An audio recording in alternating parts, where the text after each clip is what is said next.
This podcast is brought to you by our Anime Addicts community, which we love. If you want to join the community, you can head over to AAAdiscord.com. But if you want to get all of our exclusive content, our hentai episodes, our hobby addicts, and our after parties, you can do that too. You can go to AAApodcast.com/join our Patreon. Throw us a couple bones. It's an inflation-free service, people. We haven't increased our price in since the beginning. Probably should do that at some point, but we probably won't. And you'll get 8 exclusive episodes per month just for you for supporting the show, and you'll feel good about it knowing that you're helping out your buddies. And with that, it's time to start the podcast. Get ready!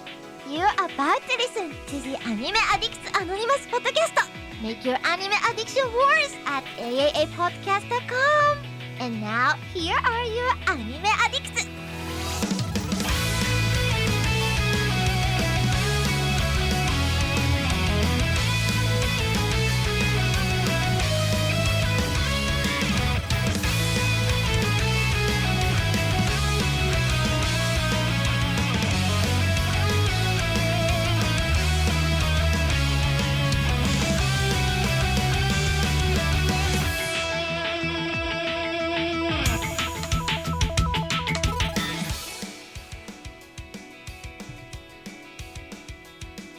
Hello and welcome everyone to episode 710 of the Anime Addicts Anonymous Podcast, where Caroline forgets that she's hosting. I was supposed to be the introducer, but it's been a long time since I've been the introducer, so therefore I was not prepared to be the introducer. So hello. It's been a whole year. It really has been a whole year. That was the voice of Mason introducing for me because I'm a bonehead. It's okay. My name's Caroline. It's okay. We also got Mitsugi here. Hi, Mitz. What up? I'm watching this hentai, and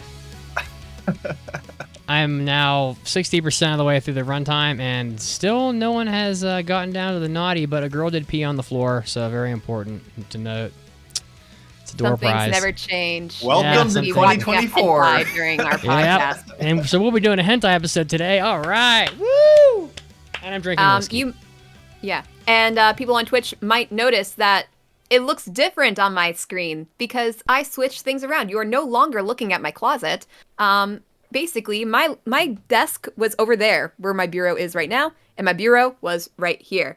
And also, I got a new desktop computer. Yay! But one of the drawbacks is that my webcam is now on top of my very large monitor, and you are looking down on me. So this is awkward, and I hope to fix this. Judge her. Somehow, because it does not... I'm not a looker right now. But that doesn't really matter here. This is the Anime Addicts Anonymous Podcast, where we do not talk about our room decorations. We talk about anime. You can watch live on Twitch, twitch.tv/AAA Podcast, live every Sunday at 5 p.m. EST. You can also find recordings of our podcast on YouTube for AAA Podcast if you can't listen live, but you still want to see what my room looks like. It's a disaster because the webcam's bigger. You can also find us on Twitter, TikTok, though I have not posted in a very long time. Facebook, Instagram, Discord is the place to be for all discussions and fun times. You can find us at AAAdiscord.com. It's an easy way to get into that. And you can also buy some merch at aashot.info. So, let's talk about what we have coming up on this episode. First of all, we're going to be talking about 2023 in a retrospective. Oh my god.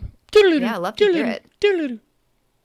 We also have the review of Zom 100 Bucket List of the Dead finally, because it finally concluded back in December, though it should have by September, I think. It was supposed to finish by. But that's neither here nor there. I say we get started with our big news of the week. You know what is here nor there? What?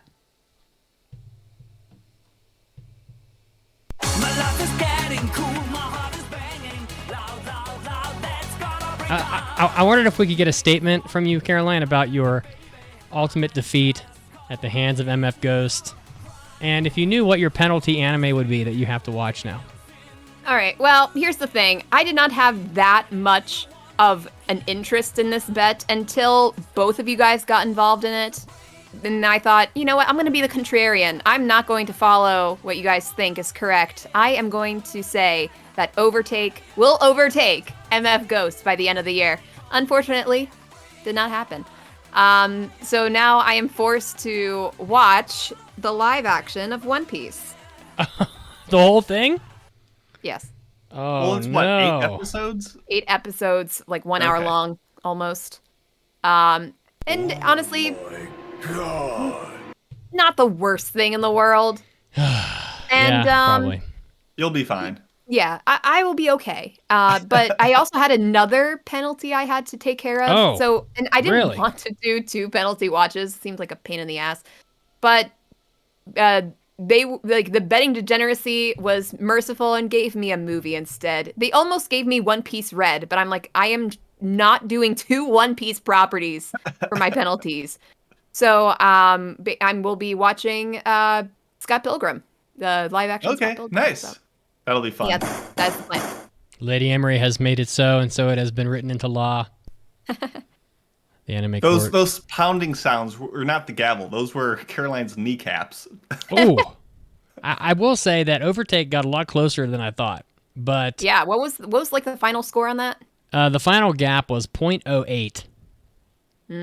So yeah, so it got close there. It was fun to Made it watch. exciting. Love to Yeah, see it. it was fun to be a part of that. So I mean, I'll do it again sometime. But anyway, big news.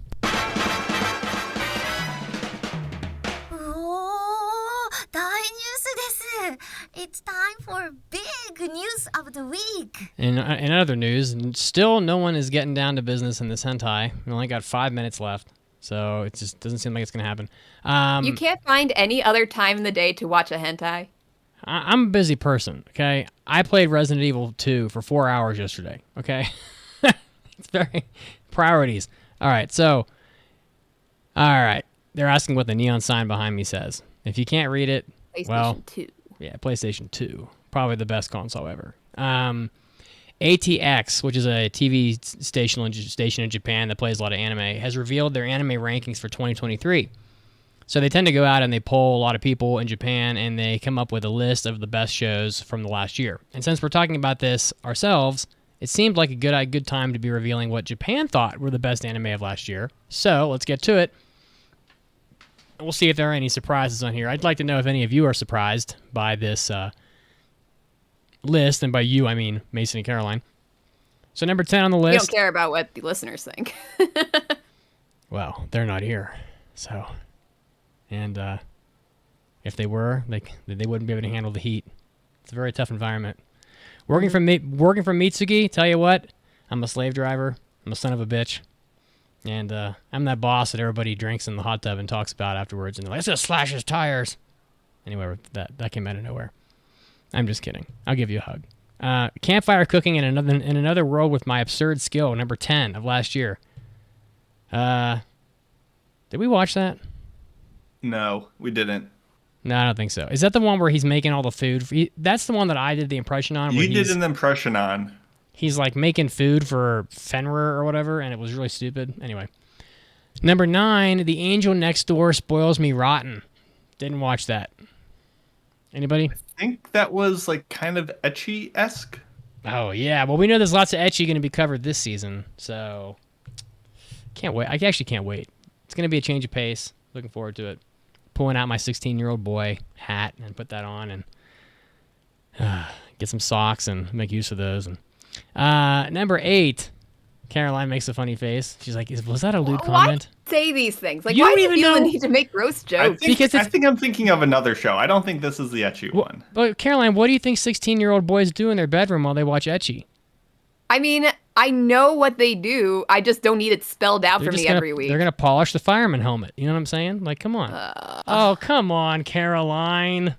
Oh, my God. Listen, Okay. Mitz, I'll just say it just as the start of the new year, Oh. I really don't like your dirty jokes. They're Oh, so no. frequent. No. They're Okay. so frequent. All right. That was your resolution, wasn't it? If it was No. once in a while, okay. But it seems like you try to. It feels like you're making a tally of how many times you can gross me out every episode. One of my New Year's resolutions was to stop biting my nails, and I have succeeded thus far. Very difficult to break that 7 habit, days in, doing pretty good. Yeah, a little more than 7 days, and it's pretty weird. Pretty weird to have fingernails.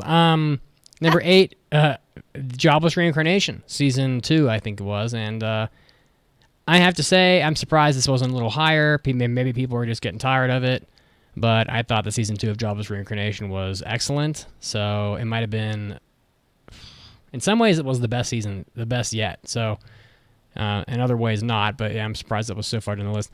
There's a lot of isekai on here. I think it's all been isekai so far. And then number 7, Farming Life in Another World. Anybody watch that? Is that the ecchi one with the elf girl? Oh, you know what? That might have been the one. I think I might have watched like one or two episodes of it. And no. This wasn't the isekai. Never mind. I watched the other farming fantasy show. The other farming isekai. Yeah. Good lord. The other overpowered farmer show. But no, I have not seen that one. According to Japan, number 6 was The Eminence in Shadow. So I know Caroline Another likes that isekai. one. Oh my god, really? Yeah. They're all isekais so far. This is not good. See, this is the problem. Japanese people clearly love isekais. So, I know we're tired of them, but that's why they keep making them. Number 5. Oh, I got to drop to this now.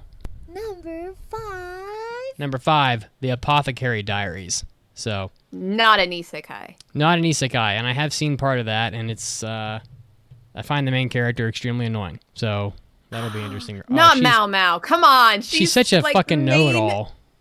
But she's so cool. It's obnoxious that She's she a knows little everything. cat girl. No, she is not a cat girl. Well, she does. No, she does. She does have like when they make her chibi, they turn it into a cat girl.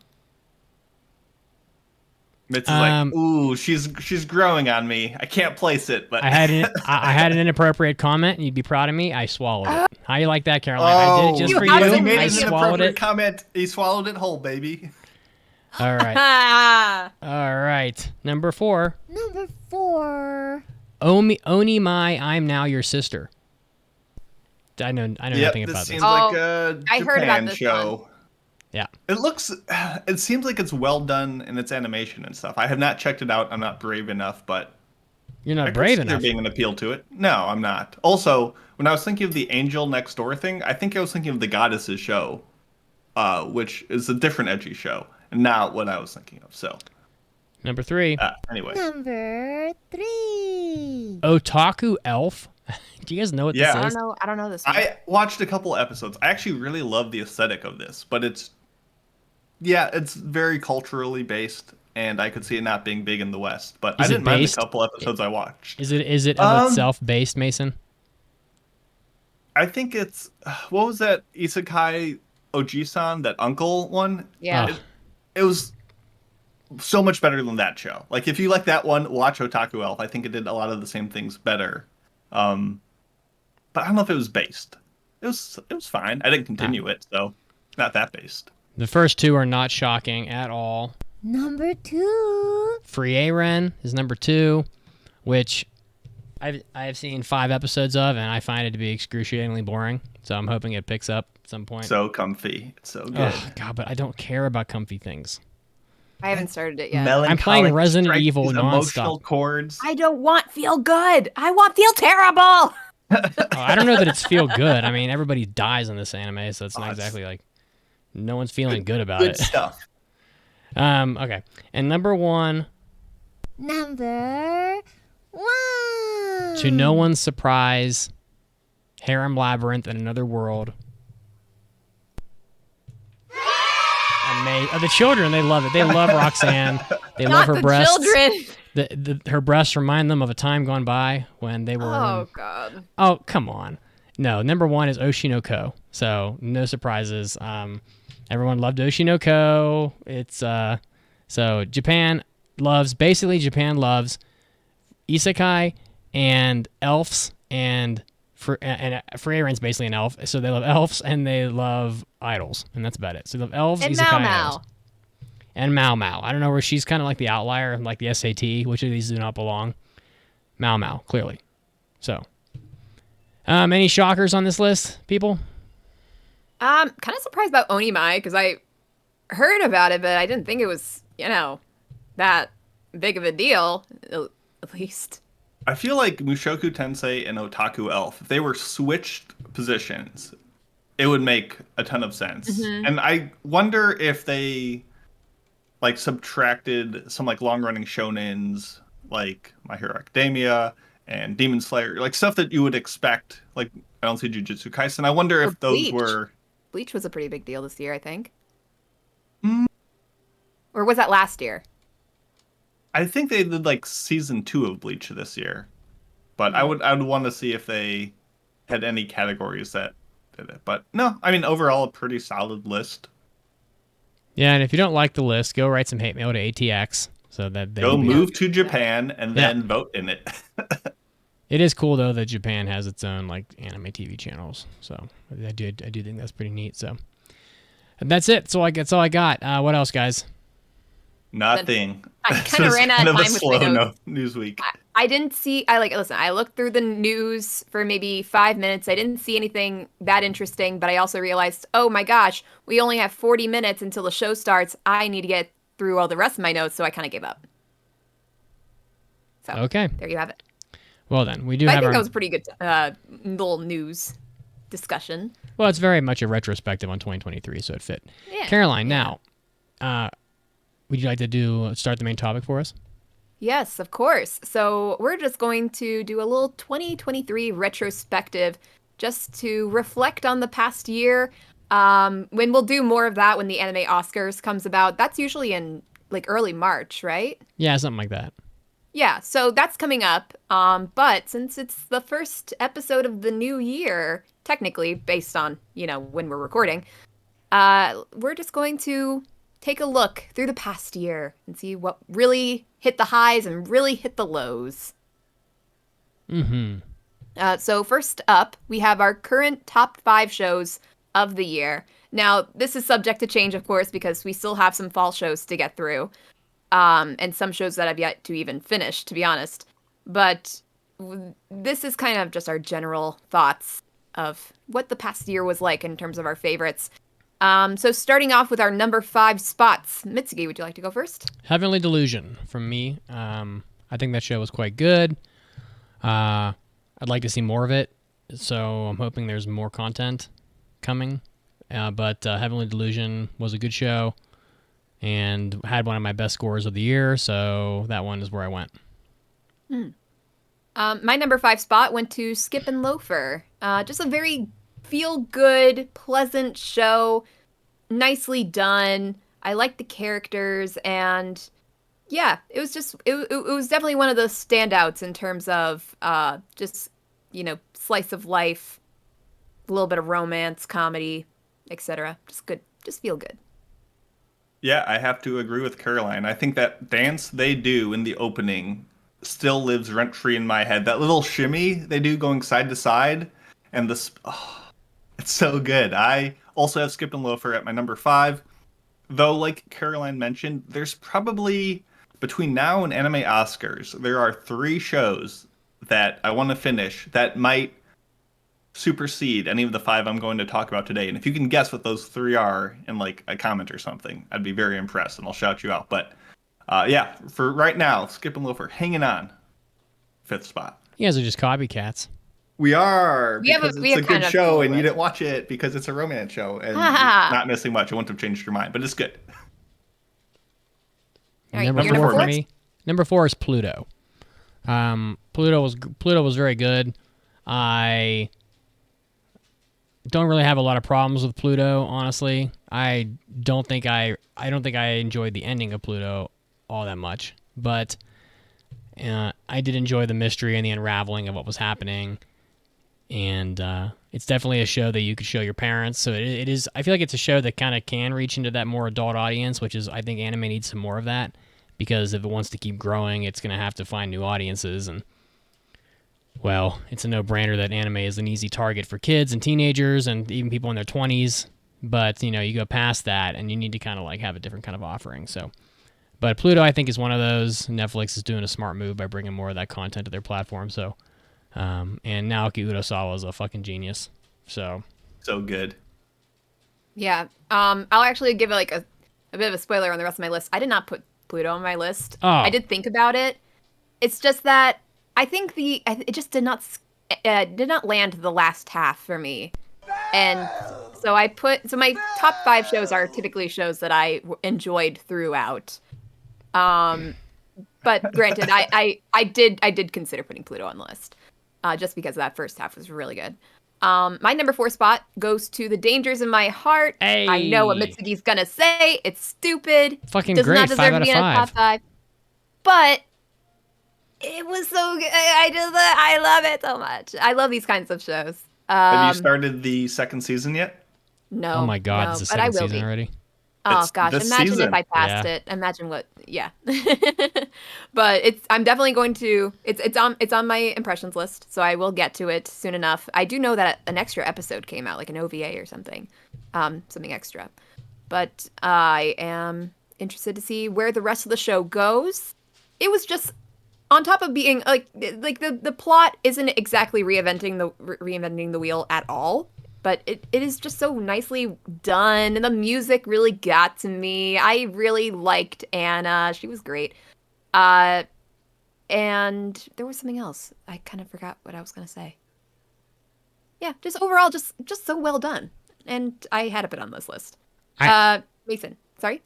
I think that they need to make an ecchi anime about an animal shelter, except the animal shelter is all just full of cat girls. And That's really weird. So it's Nekopara. hey, at least it's not an older. isekai. I think I'd rather an isekai. Oh, come on. We have very different tastes, Mitz. Do we? We'll split the difference. We'll do an isekai cat shelter. There you go.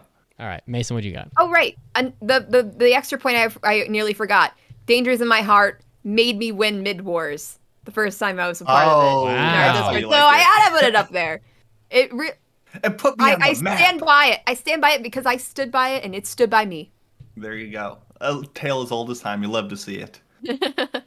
Speaking of shows that maybe didn't hold up the whole way, number 4 on my list is Undead Girl Murder Farce, which we could argue similar to Zom 100, where it just came out of the gate so hard and strong and really endeared me with its writing, its style, its personality, and just the banter between the two leads that, honestly, though it's better off in my list than Skip and Loafer, it's probably more in danger or falling off as I kind of threw these in a haphazard order, but it probably, for its through line, its entire 12 episodes, didn't maintain that. It was still really memorable. I still look back on it fondly, and it was just a good time. And there's something to be said for being entertained throughout. So, UMGF made the list for now. I'm kind of surprised. We'll see. We didn't ruminate on these that much. All right. Number 3 for me, Buddy Daddies. Oh, who saw that coming? Wow. I really liked Buddy Daddies. I thought it was really cute. It was had some cool action scenes. It had all the main characters really I thought were good, and just a really cute story that ended up finishing as cute as it was throughout its duration. So love Buddy Daddies. It was really a one of the biggest surprises of last year for me. And Yeah, speaking fun. of surprises, my 3rd spot goes to Eminence in Shadow Season 1, because I put it on my impressions list. I gave it 5 episodes. I was really questionable about it. I did not end up passing it. Then I watched the rest of it, and I'm like, holy shit! I love this show. And now it's on, and then I put it on my list for Season 2, and we're eventually going to get to that review. Just overall, just a surprise. It's not like very consistent in how good it is, but the highs are so high that it just kept me going throughout Season 1. And it's just a lot of it is kind of run-of-the-mill isekai, but it kind of stands out in certain moments that I just had to put on the list. Yeah, nice, Muscle. nice. I'm excited for our review of it. Really? Right? Aren't we doing a review of it? Yeah, we're doing Season 2. I'm surprised Yeah. that you're excited for it. I mean, people have been hyped for us to watch it, and I'm you put it at nervous that we number might 3 on be your too list. hype. I'm nervous that it might be too high of a hype. But we'll see what happens. See if it's as good as you say it should hold up. Number 3. Don't blame me if you don't like it, please. Similar to what we talked about. I don't disagree with Caroline. The ending kind of fizzled out, or Mitz also said it too. I still loved it, and that's Pluto. I think it had personality, it had its own style, it brought its own gravitas to the situation. It came in with lots of hype. being pretty sizably, hyped up for Urasawa, just acclaimed manga. Just the studio has been working on it for years, and for it to finally come out and be really decent. Once again, I would argue episode 1 of that is all you need to watch, and that really was a great standalone episode, and emotional, hard-hitting, really beautiful, and yeah, I think it brought up some themes in a more mature context that we don't often get in anime. So it felt fresh, felt good. I'd say Pluto's probably solidly going to make my top 5 when we actually get to the Oscars and I finish watching stuff. But yeah, it was a good time. For me, number 2 is totally getting ignored up until now. Jujutsu Kaisen Season 2. I think really solid shit, honestly. It's a show that is easily watched in large chunks of episodes. There's been some unbelievably good action in the first half of this season. Some very unexpected type stuff. Some very emotionally charged scenes in the early episodes as well. Just coming out on all cylinders. Honestly, it's as far as shonen goes, doesn't get much better than this, unless it's the Dragon Ball Z Android Saga. And we are reviewing it next week. Yeah. Yeah. I've gotten past the halfway point of the 2 cores. And if I had finished it, it probably would be on this list because it's very good. I finished a lot of it yesterday. I'm like, oh my gosh, I can't wait to watch the rest of it. I have not seen it. Oh no, Mason. I mean, it's a good bit, but it's dubbed also. I got 7 inches of snow outside my window. I'm hoping I don't have to go into work tomorrow. I got 7 inches of something else. Really? You're hoping that's going to last that much? It won't, but I'm going to use it as an excuse. I got Jujutsu Kaisen to watch. Come on. God, Mason teed up that softball for me, and Caroline didn't even hear it. It's funny. Sorry, what? Oh, no, you don't want me to repeat it. I don't. Okay. Number 2 on my list was overall the Attack on Titan finale. I'm not even going to try to use the terms of the season for the final season, part 2, whatever. Part 7, dot 2, dot 1, because both, the final 2 parts came out in 2023, and overall it was great. It was not as good as I was expecting. There were some drawbacks, I'll be honest, but just to have this mammoth of a show completed, and it was my first anime, and it was really and now it'll be your last. We discussed the Attack on Titan finale and overall the show with Mason and I did, I think, the week that the second part came out. So if you want more details on that, you can go find that episode. But it's just such a grand thing that happened that I appreciate, and therefore deserves the number 2 spot on my list. So just to pause for a second, we recorded that episode the day after that episode dropped, and we came in very frazzled, the day and that still, my niece was born. Exactly, still processing everything that happened. Now that you've had a chance to sit with it for a couple months, do you think you've been that was really good? How do you think your opinion on it has changed, if at all? I say drawbacks, meaning that it had such monumental promises that I don't think it could have possibly fulfilled better. I mean, there are a couple things that maybe, if you want to talk about your personal opinion, maybe could have changed. But overall, for what it is, it was great. I don't think another story like that in anime is going to come for a long time. So, nice. There you have it. Number 2 for me has to be Vinland Saga Season 2. As people might remember, I wasn't the biggest fan of Season 1. It was good. It was very decent, but I just wasn't sold on some of the hype of it. I just think it wafted. It was a little too aimless. It just didn't hit what I wanted. And I feel like Season 2 really, despite the bemoaning of people being like, oh, it's just farming arc, it's so... I think it cleared Season 1 out of the water. Yes, you miss out on some of the more dynamic fight scenes, but the growth, the personality... Why am I saying personality so much? Oh, that's right, because good shows have good personality. And I don't know, really turned my mind around on it, and it really succeeded at what it was aiming for all these episodes. Absolutely worth the watch. And I get it, it's a little slow, but man, I think it delivered in spades. So Vinland Saga Season 2 definitely was a good one. All right, time for the number ones. For me, it's Vinland Saga Season 2. This show... Oh my goodness. Oh my God. This show is hilariously above any of the other shows I watched last year. Farming Arc, be damned, people grow up. The fucking Farming show is for men. It's for real men. For sure it is. Grow up and glow up, people. Come on. Wake up at 4 a.m. and get And covered plow in up. like dirt and shit while you're fucking farming. Yeah. Vinland Saga Season 2, in its execution and thematics, is so hilariously just like a masterclass. I mean, it's probably better than the first season as far as the writing goes. And the ending of Season 2 of Vinland Saga was just, man, it just hits so hard. Just every episode is just like getting clubbed in your face.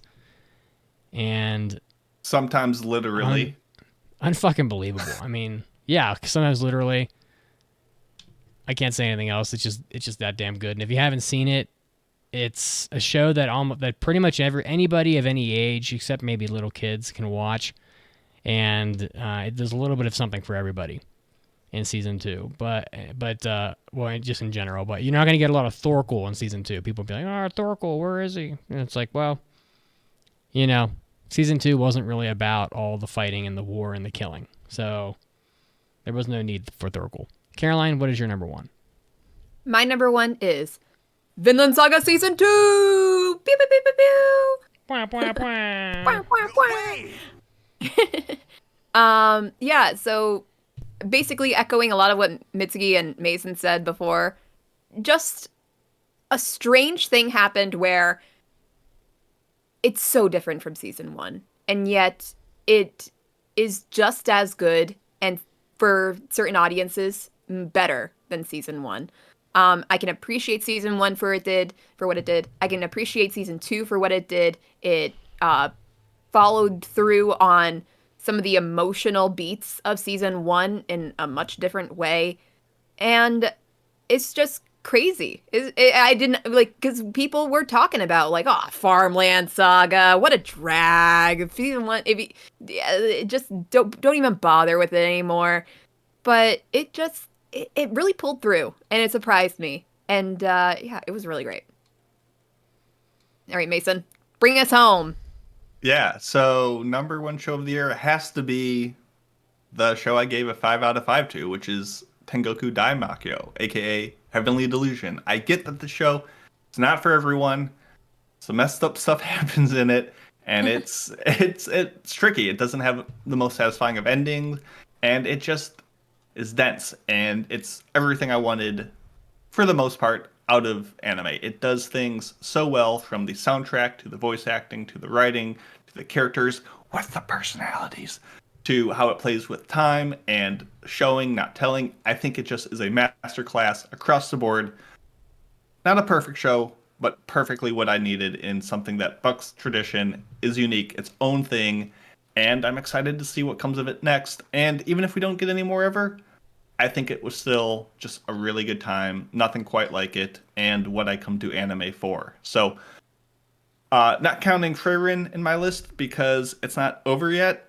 So, it's always tricky when you have those shows that span from one fall to winter across the year. So, not counting it. And like I said, a couple more shows that I need to put under the microscope. But that's, I'm pretty happy with that list right now. All right. Well, we will have our anime Oscars voting up sometime in the next 2 months. So yeah, this is just to stoke your fires, listeners, for when we need your picks. And you can believe that there's going to be a lot of notice given, so you have plenty of time to vote, and it won't be one vote per day. Cough, cough, Crunchyroll. Yeah, something ridiculous. Ugh, it's so ridiculous. I hate that with the Crunchyroll awards or whatever awards that we were talking about before. Well, Crunchyroll's just trying to make money. They don't care about much else. I know. I could see why they're doing it, but it's so blatantly obvious that there's no other reason to do it other than for them to make money. It's just, I don't like it. All right, well, we do have some categories that are not related to our favorite anime, so shall we go through these? Yes. Oh, do you want me to describe it? Yeah. Oh, okay. So up next we have our best moments, or just generally the most memorable parts of the shows of 2023. Mitsuki, go first. I'm going back to Vinland Saga, back to the well, one more time. So, towards the end of Vinland Saga, spoilers, sort of, maybe, I don't know, Thorfinn puts on his Jesus hat, because I'm pretty sure he's supposed to be Jesus, like, thematically in this, and basically takes all of the sins of all the Vikings upon himself and lets them beat up on him for like 100 punches, and just so he can, like, you know, do something that he wants to do. And I'm not gonna say what that is, but very memorable moment in that anime. I mean, I think it was a very powerful, like, thematic moment. I think that it's kind of the culmination of all of Thorfinn's life experiences all result in that one moment, and choosing to take the actions that he did at that point in time is sort of the apex of the series, or at least one of them. So, yeah, Thorfinn being Jesus. We'll just say that. Mm-hmm. That was my moment. If you know, you know. If you know, you know. Now, I have two memorable moments to talk about. One of them being probably the turning point of Eminence's shadow for me, which is when Sid, the main character, goes, "I am atomic." And it sounds really cringy when I do it. And you would get the impression it would be cringy when he does it. But it is probably one of the most badass things in that show. And it really got me hooked. Let me ask you a question. Yeah, what? How many times did you rewind that scene so you could hear him say it again? A couple times. I knew it. Yeah. And they do it in the dub. The dub is not as good as the sub. It's something about, like, the audio mixing. I think that the original quality is far better than the dub, but, you know, that's just me. Anyway, my second point. Now, this is a pretty big spoiler for the end of Attack on Titan. So if you have not watched all of Attack on Titan, fast forward like 15 seconds, or just like mute for 15 seconds. I will not dwell on it, but I just want to make sure. 15 seconds, that's all I need. Starting now. When Mikasa makes out with Aaron's decapitated head. Wow, that happens? It's just ridiculous and crazy. And that's it. That's the most memorable part. That's some fucking School Days shit right there. Yeah. We will 2 move thumbs on. up for Mason. Fine family fun. I love to hear it. Yeah, so much happened in 2023. Like we said, the end of Attack on Titan finally. I mean, going into the theaters and seeing a film and seeing the Ghibli logo pop up, and you're like, dang, this is like maybe the last theatrical Miyazaki I'm ever going to witness. Like, that's a big deal. Ash, our boy, finally becoming the Pokemon champion. So many big moments in 2023 happened. But I'm going to be lazy and just say, like, just a lot of the reveals, just the oh shit moments from Heavenly Delusion, where you put something together and you just have to, like, pause and be like, what? Is that real? Dang. And you just get up and pace. Those are probably some of the most memorable moments for me. And like I said, the dance and Skip and Loafer, it's just so good. With the flowers. I love it. Anyway, most disappointing anime. Which anime were you guys hearing good things about, excited for because you liked the first season or the manga, and you walked away feeling let down? Well, for me, it was... I'm taking a deep cut here. It's going to hurt. I just did not get Oshinoko at all. You know what? I kind of agree. Not as probably to the extent of you. But sorry, go ahead. I just thought that anime was so fucking boring. Like, I thought the Star Eye thing was unbelievably obnoxious and just totally jarring. It's hard to pay attention to even what the hell they're saying when that kind of distraction is on the screen. And I don't give a fuck about idols, all these stupid kids trying to become, like, movie stars and all this. Like, I don't care. I understand that it's like a waifu anime probably, but for the amount of just insane hype that anime had, like, to me it was fine, but, like, that anime, I was supposed to, like, build a shrine in my living room before I watched that and pray to it every morning. That's how much fucking hype there was for that shit, and I just don't get it at all. Like, and it's not even like how I bitch about romance shows because they never really do any romance. This anime just literally did it was so fucking slow. I don't know. It was just a total shock that was, you know, coming into it like the best anime of all time. It's like, well, people, you obviously haven't watched a whole lot of anime, but you know, I mean, to me, Oshinoko was just like a total stunner. I was like, I wouldn't say it was ass, but it was I don't know, not the 10 out of 10 that it was supposed to be.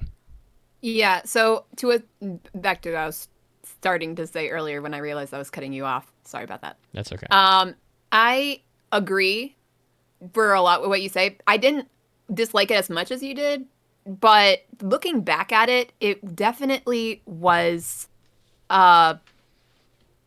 it was really riding on a lot of hype. And even during the show I was really liking it, but looking back on it, it didn't really cement itself in my 2023. So, yeah. And now I'm not even sure if I would want to watch season 2 or not, because, you know, I heard some not so great things about the manga developments. So I don't know. But my most disappointing anime did not include Oshinoko, because I still fairly enjoyed it, but yeah. But anyway, on my list here, I have Hell's Paradise, because I definitely expected more from it than what I got when I was watching it. My Happy Marriage, for obvious reasons from our discussion.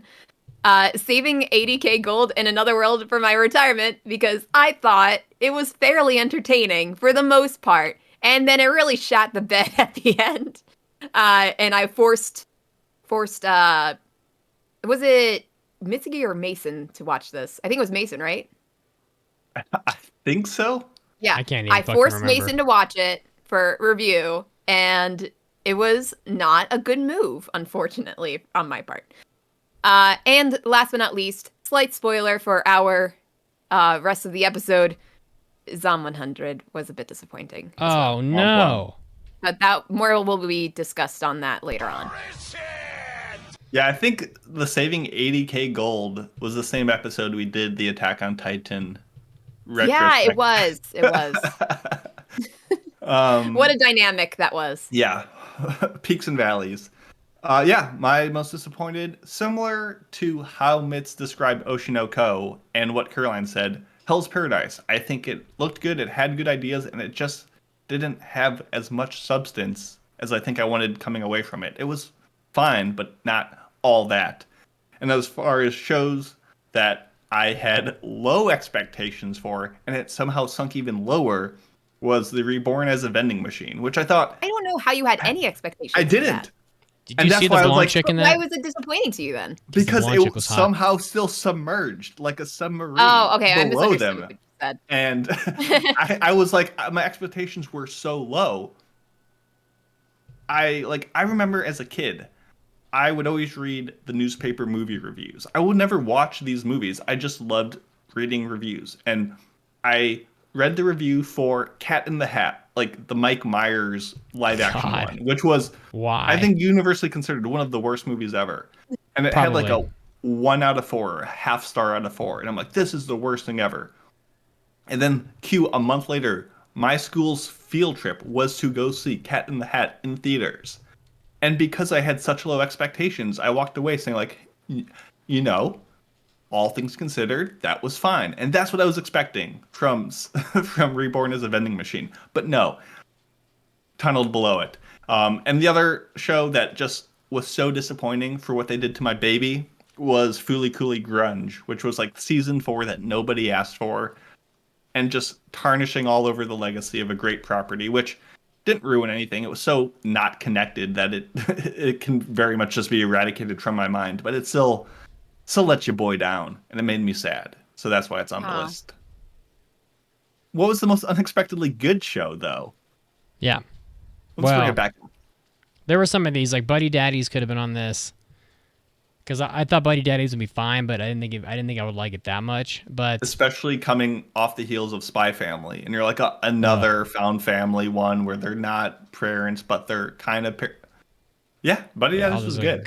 Gushy, like fucking ooey gooey crap. Yeah, whatever. Um, I'm such a curmudgeon, honestly. Like, yeah. Anyway, so for me, it was Handyman Saito in Another World. I really enjoyed that. It was a lot of fun. That anime was just, as the kids say, big dumb fun, and had a lot of like good segments in it that were just super entertaining. I love the old wizard. That segment where he like turns into a skeleton and loses his penis, and then he's all busted up about his penis, and that kind of shit just cracks me up. It was surprisingly funny, and it was dumb, and it didn't really have a point really for the most part, except feeling useful for once or whatever. Man, clearly that guy did not watch the Panderverse South Park special where all the handymen like become billionaires, because he would have felt better about his life if he had watched that. But I watched that again the other night. It was pretty fun. It's still funny, but some bitch, I'm gonna get to space before you do. Have you guys seen that yet? Yeah, we talked about it on Hobby Addicts. That was a good one. I did not see it. Anyway, that's my pick. Most unexpectedly good.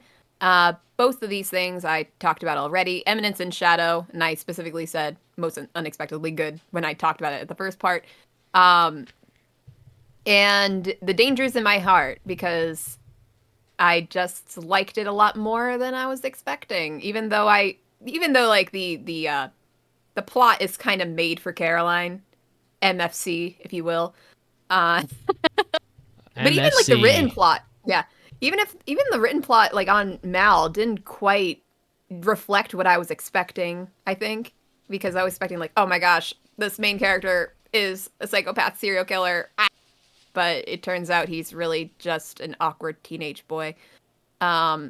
Still really weird. He's a bit of an incel. But he's a likable incel to a certain point. So yeah, unexpectedly good. Mason? Buddy Daddies, I didn't even think about it, but that was a good one. The Scott Pilgrim anime, I think. Oh yeah. Really, yeah, I was expecting something fine, but completely unnecessary, and it really did surprise me with how good it was. I agree.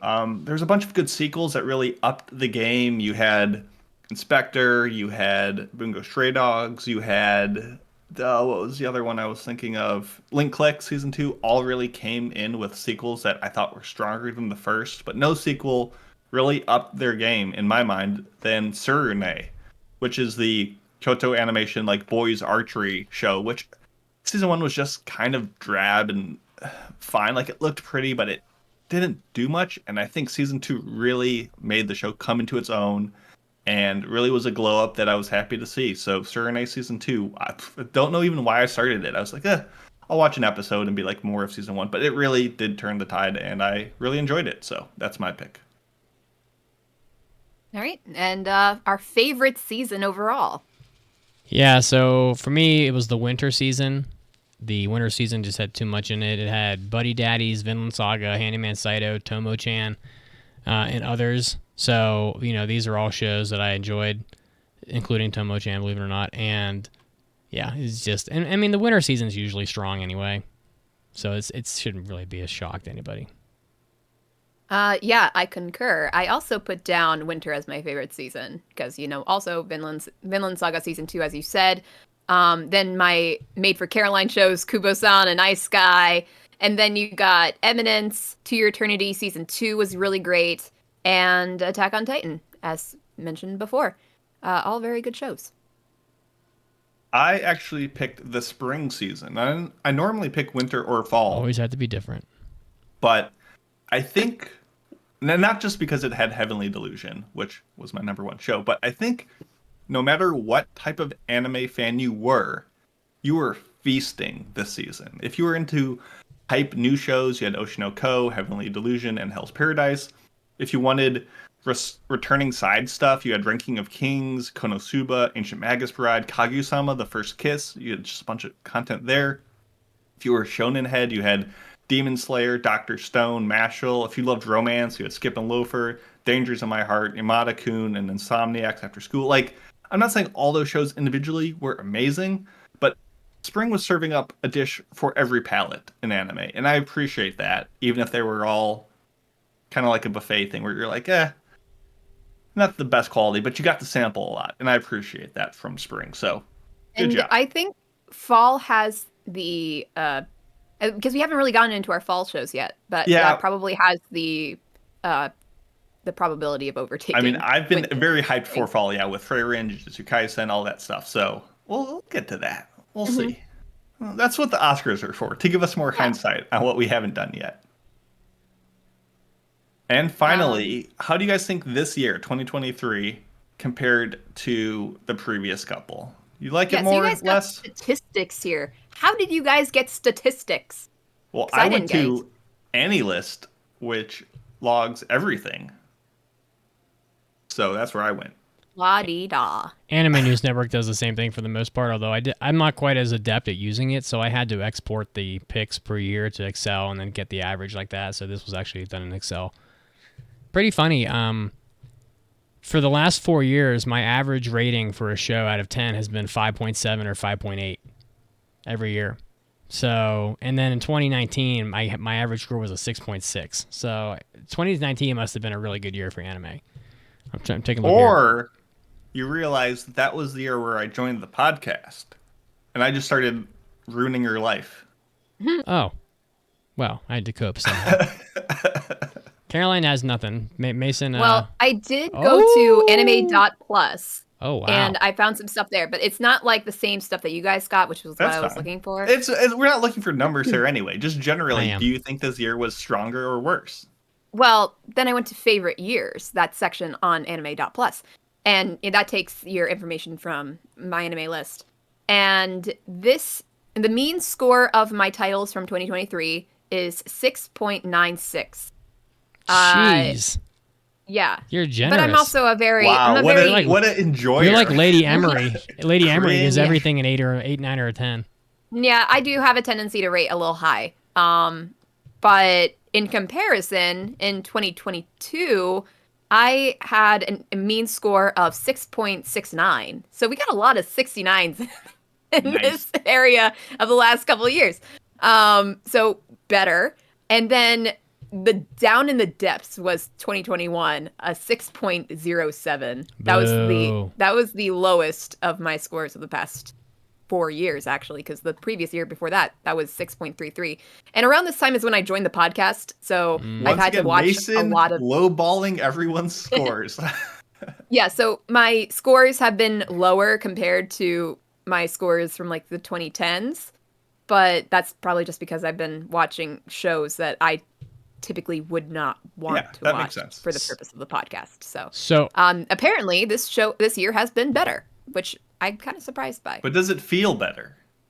To me, not exactly. Like, I kind of expected last year to be a bit higher, but I don't know.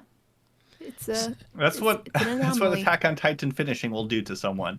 Everything's better now. So I know that you guys just recorded your second Waifu Laifu episode. Yeah. And I know that Lady Emery gives everything a 7, 8, 9, or a 10 because we made fun of her of her My Anime list. I wasn't around for the takedown. We should do that segment again, by the way. I wasn't around for it, so. Yeah, so my question is, have you guys polluted and ruined her yet through the Waifu Laifu? Is she giving everything like a 3 now, or is she still giving everything an 8? I think you're asking for far too much during our second episode ever. It's still a work in progress, so you will ruin her yet. Got it. Yeah, but she really enjoyed the show that we talked about in this episode, upcoming, whenever that releases, eventually. All right. Well, guys, we will do, like I said, there'll be more of this kind of content to come in the coming months, but pretty much everybody does like a 2023, the best of last year, blah, blah. Everybody does it. Yeah. But we'll do the Oscars still, and you'll get a proper list of everything. Wait a minute, Mason, did you talk about your stats? No one cares. I thought this was a better year than the last couple. You give the same score every year for the last 20 years anyway, so... It's consistency, baby. It's literally the same every year. We're above the 50%. Yay! I was in the 40s the last couple of years. Oh, sorry, I do feel, but do you want to talk about your scores, Mason? I just no eliminated you. We're good. And they're on the show notes for people who get that. What's the trivia, Caroline? The trivia question is, according to Zom100, what is the best kept secret in Kanto? And we'll give you the answer after the news break.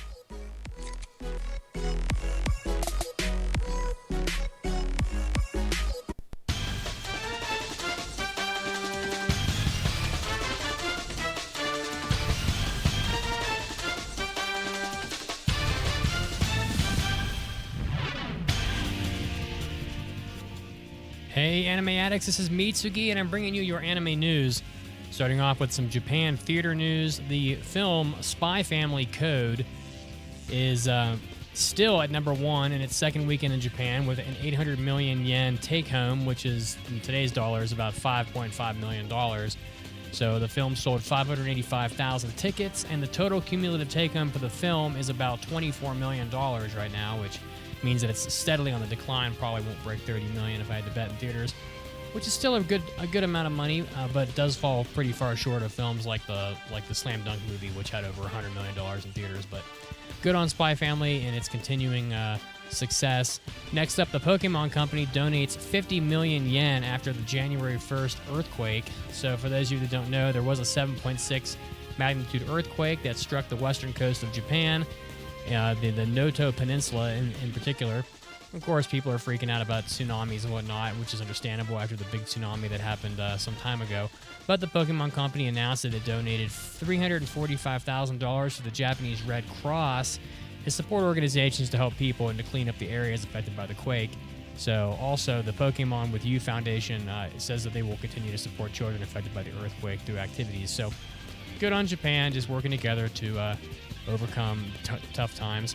Next up in the news, the manga creator, the manga Akuyaku Reijou Tensei Oji-san is getting a TV anime. The Old Man Reincarnated as a Villainous is the subtitle, and this began serializing in the Young King Hours GH magazine. There's just like a freaking million of these magazines. There are 6 volumes as of January 4th. In his previous life, the old man, a 52-year-old civil servant, has now been reborn as the Villainous, reborn as Grace Avergne. These names are brutal. The drill-haired Villainous, whatever the hell, of an Otome game his daughter used to play. So, and of course he's confused by that. So that's strange little like reincarnated isekai show coming out here sometime soon. Lastly in the news, the anime franchise Bang Dream! It's My Go! Is getting a compilation movie 2-parter in 2024. So if you're a fan of this anime property, look out for that. The film is scheduled to premiere in those 2 parts. The titles are too annoying to say, so I'm not going to say them. The film movie is a re-edited version of the TV anime featuring new scenes, and the second part will also screen a new film live movie. If you're a fan of the anime that was produced by Sons again, came out in 2023, and a sequel titled A Bang Dream Ave Musica is scheduled to come out in 2025, well, you're going to be able to check out something in the meantime, which is this compilation film, which will come out in 2024. This was Mitsugi, and this was your anime news break. And now, of course, time to get back to the podcast.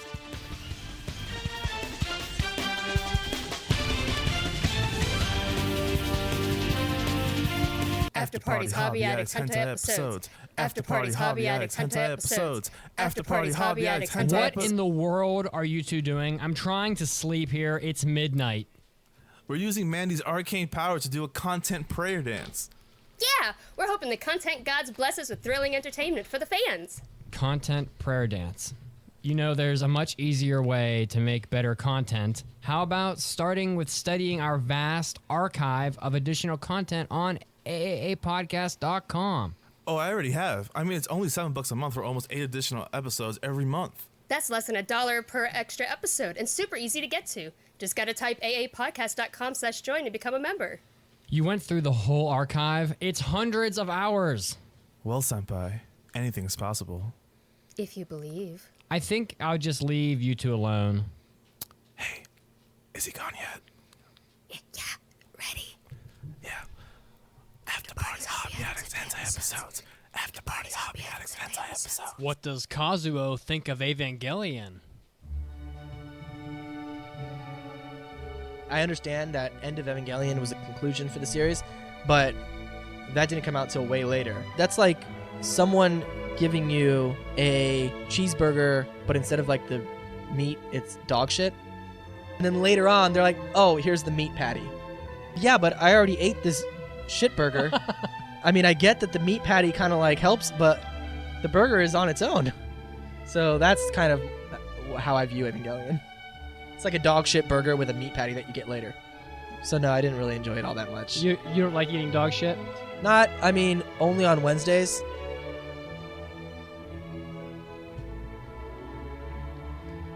Ah, yes. Beautiful sounds. Beautiful people. And we're back. And Caroline's camera looks a little more in focus now. I adjusted it. She was fussing with Slightly. it. Oh, it looks sharp. All right. According to Zom100, what is the best kept secret in Kanto? The answer is Gunma, which is just an area of Japan northwest of Tokyo, not that far out there. So we all Is know it where the Gunma. best kept secret? Probably not. Everybody knows where Gunma is. Okay. Well, we'll get to Zom100 in a minute, but first, we got to get to the truly important things, which is to hear from the listeners of the podcast. So go to aapodcast.com/mailbag to write your mailbags, and we will read them. Here we go. It's time for an almighty anime mailbag. Anime. Anime. Anime. Mailbag.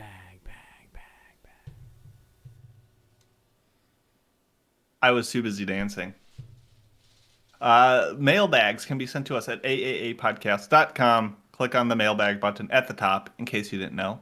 There you go. And you can find all sorts of things on the website. But most importantly, you leave mailbags and we read them. This one comes to us from Sejinther. Hello once again, the AAA crew. I was just wondering, when was the last time you watched a transcendental episode of anime? One single episode when you stopped after watching it and just thought about it and let it simmer with you for a while. I recently had this with episode 10 of Bang Dream, It's My Go, when I stopped watching anime for a day to let the episode reverberate within me. Failing this, any episode of anime that left you dumbfounded or in awe afterwards would be appreciated. So, Caroline, what episode just hit that note for you? Well, I did a lot of binge watching yesterday. So this is very recent. I binge watched Link Click season 1, and that final episode was like holy shit quality, especially with that cliffhanger. So at that point, I'm like, just had to sit back a little bit and not watch season 2 because we actually decided to discuss Link Click for that Waifu Laifu episode that we mentioned prior. And I didn't want to taint our discussion with an episode of season 2. So therefore, I had to sit there and not watch it. But I did not sit in there and watch nothing because we have Jujutsu Kaisen coming up. So I was watching a lot of season 2, and it's just been awesome. It's just like one of those. Yesterday was one of those days where I'm just like sitting back and relaxing. I'm like, this is perfect. I love this so much. And Mitz? I'm not sure why I said it like that, but I guess my voice was hoarse yesterday. I really don't know, honestly. I definitely don't know when the last time this happened was, but there's a scene in Now and Then Here and There where the girl, the main character, what the fuck is her name? I'm trying to think. I really should know. It'll come to me in a minute. The blonde girl who's been in prison, and they've just been raping her over and over again to make soldiers, because that's what it's a tough anime, Caroline. No, I know. But it's not like an overly inappropriate anime. That's just kind of the reality of how things go, I guess. When she kind of what the fuck is her name? Somebody in the chat will know. It's really pissing me off. She essentially escapes from like the prison, and I've talked about this scene before. I think it's really good. And she kind of like clubs the soldier over the head with a helmet, I think, and then beats him to death with a gun. And it's very much like a release of all the frustration and anger and pain that she's felt, taking it out on this one soldier. And she runs outside into the desert, and she just it's dark, and she just strips most of her clothing off, and she's just got like her nightgown on or whatever, and just kind of dashes away into the dark, into the night. And she doesn't even know where she's going or what's out there or if she's gonna have water or anything. She just doesn't want to be where she is, and anything would be better. And that taste of freedom in that fresh air for the first time in years is, you can just tell it's a very impactful moment for that character. And I've never forgotten about that scene. So that's a scene that I will think about for probably as long as I watch anime. and now and then here and there is a good show, but it is very like not feel good, as I will say. But yeah, pretty good stuff. Mason? Yeah, I mean, there's so many answers to this. Some of the stuff from Freyrin recently has been killing it, so no spoilers, but some of those episodes, multiple ones, probably could qualify for this. Some of the ones from Heavenly Delusion later in the series are definitely leave you with that weight, as Bebop would say. I mean, Zom 100 episode 1, probably not to that level, but still very solid.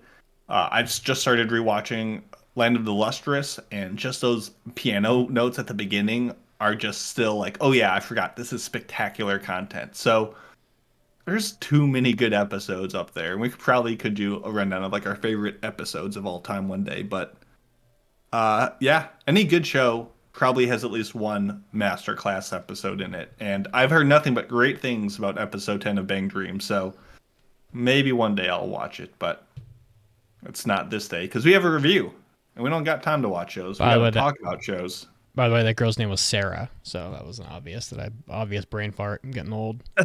No worries. Caroline, I believe this is you. Yes. This is your so pick. Let's go back in time a little bit to summer of 2023, and it was not a great season. We'll be honest. There were not a here lot she of fantastic goes. choices. I need a violin of I need a drop of like a violin playing. But the shining star of summer 2023 for me was Zom 100, because this is the season where I only passed one show because I didn't like anything else, and I didn't think anything else was worth passing except for Zom 100 Bucket List of the Freaking Dead. So I watched 2 episodes. First episode, so good. I was like automatic pass, especially considering the quality of that season. Second episode, still good. Not like as high a season as episode 1, but I was giving it grace because when you give a character a whole story or a whole emotional arc in the first episode, the episode after that is never going to compete. But overall, still was loving it, and I was excited because I'm like, oh, this looks so good, and I really like the themes of it. And so I passed it with the intention of it being reviewed in the fall, as we would. But then came the production issues that just came through and delayed the conclusion of this one core show until Christmas. Until it's Christmas time. It finally concluded like 1 or 2 weeks ago.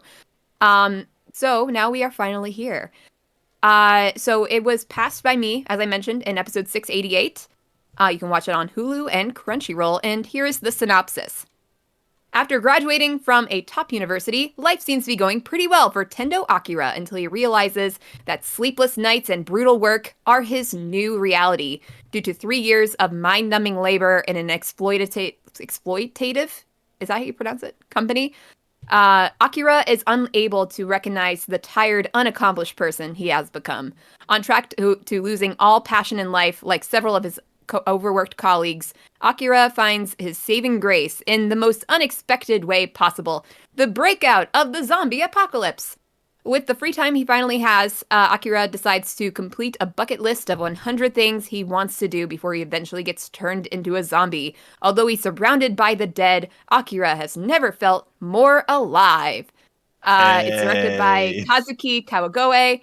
It's done by Bug Films, which is a studio I've never really heard of before. It's based on a manga. And I've already talked about my expectations going in already.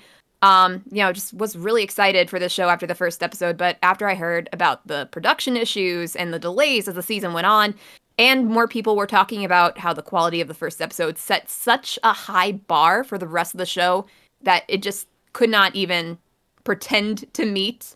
And in fact, the overall quality of show went even into not so great territories by the end. But even so, I was excited to get back into the show for the review, but with the expectation that it was not going to be as great as I hoped. So, Mitsuki, what were you thinking? Well, this anime had a lot of hype, more than most. So, I mean, obviously there was some pretty high expectations there going into it. I think that zombie anime they do exist, but they're not overly common. And we've got High School of the Dead. This one's closer to that. I mean, the Zombieland Saga, I don't know, you go beyond that, it starts to get a little, obscure, probably. But, yeah, I don't know, I think I just expected it to be really good. I thought it was going to be kind of silly. I had seen the first episode already. But, yeah, we'll see how it goes as we continue down this road. I had not watched any of it before going into this review, but like Caroline said, I heard a lot of hype for episode 1, and I heard a lot about its delays, and I heard a lot about how it fell off, quote unquote. So I was going in with all sorts of expectations, good and bad, and but pretty neutral overall. Was excited to get into it. So now for our spoiler-free recommendation. This is complicated because it's a sort of for me. Because I really like the theme of the show. I really like the core group of characters.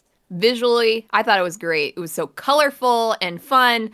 The zombie situation, unfortunately, gets really zany. And that's okay. Like, that wasn't like an automatic deterrent for me because it's also a comedy.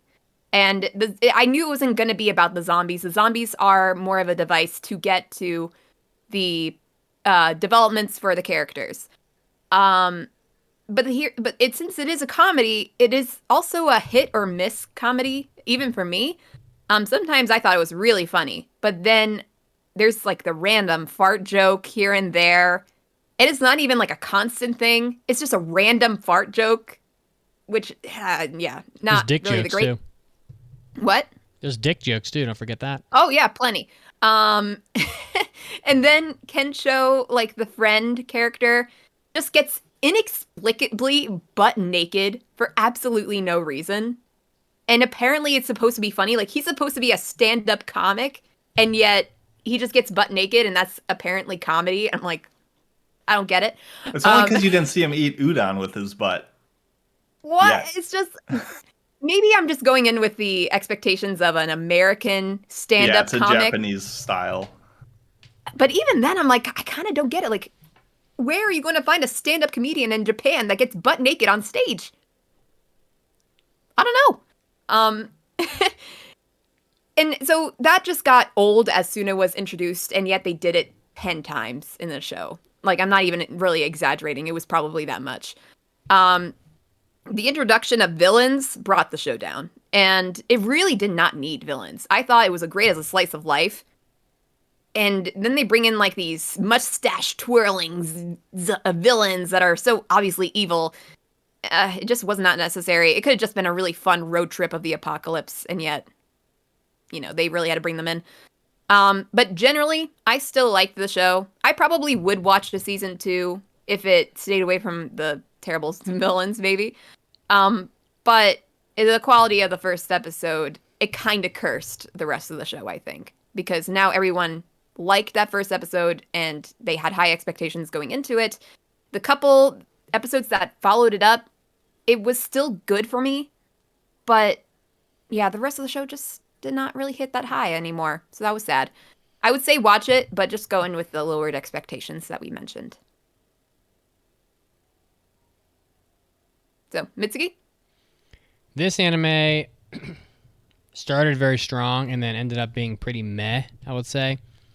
The art is nice. I'm kind of indifferent about the multicolored blood, I understand that is more or less fitting with the tone of the show. If you're just going to have the blood be red, it ends up being a lot more serious. If the blood looks like someone's playing fucking Splatoon, then, then everything right down to the zombies is not really to be taken seriously. But most of the characters were fine. I liked all the characters. Shizuka is like an S tier waifu. There's no doubt about that. I love Shizuka. She's definitely the art is nice, but the problem with this anime is that it has absolutely no narrative at all, and it has about 5 brain cells. I mean, it's so fucking dumb that we weren't even really able to binge this for the most part because we kept wanting to like stop and do something else because it's at another level of stupid, honestly. And nothing in it really makes any sense. The zombies are kind of an afterthought. Like, they don't really have any there's no real threat there.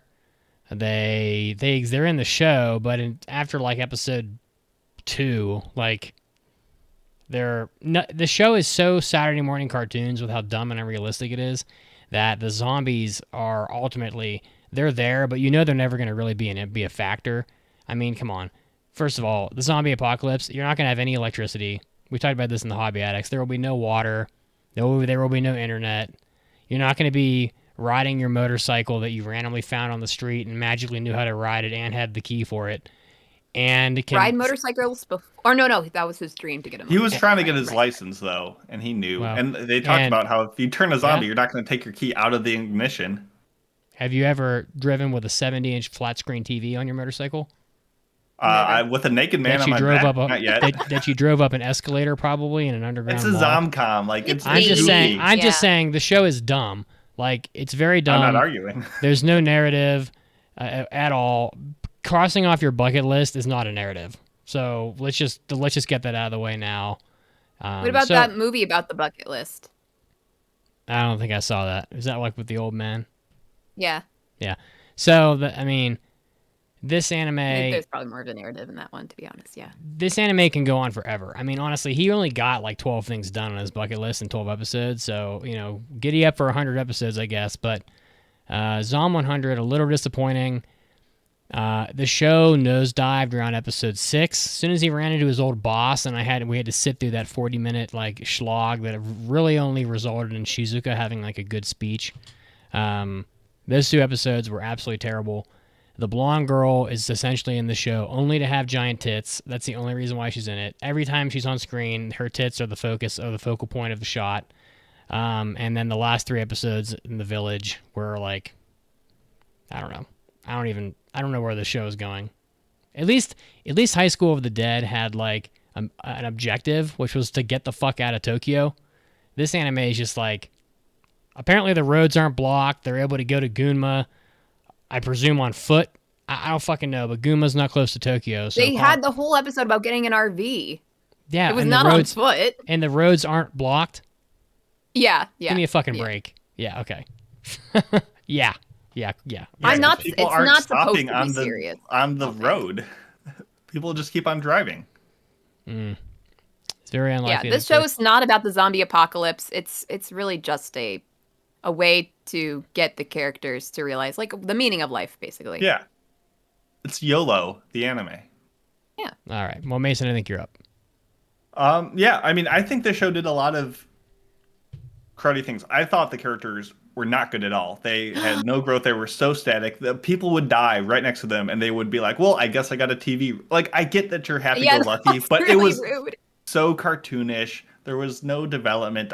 They were all so flat. But yeah, not that blonde girl. She wasn't flat, and she wasn't. But she ain't flat either. Listen, the character designs were phenomenal. The characters themselves left a lot to be desired. Yes, Mitsuki is right. A lot of unrealistic circumstances, a lot of weird color palettes.